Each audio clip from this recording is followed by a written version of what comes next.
Samsung has just rolled out a new software update for the Samsung Galaxy S10 Plus.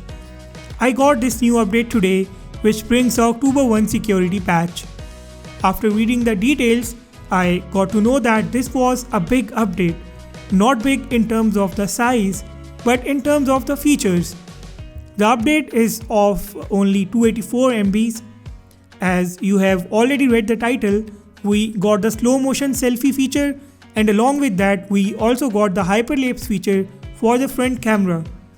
Samsung announced this update a few days back. This new update started off from Germany and now I have got this too. Earlier we got the live focus video and the AR Doodle feature from the Samsung Galaxy Note 10.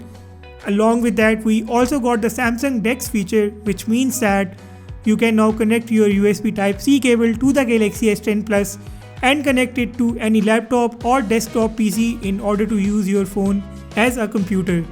You can see this on your screen as well. Now let's take a look at the front camera slow motion and the Hyperlapse samples. And other thing to keep in mind is that there is no time limit on the recording time of the slow motion selfies or the Hyperlapse. These are probably the 120 FPS or the 240 FPS slow motion videos.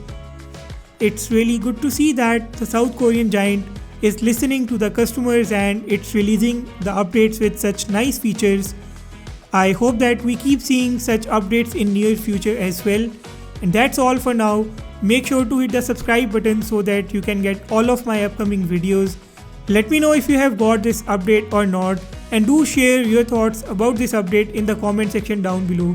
If you like this video, hit the thumbs up button. I will see you in another one really soon.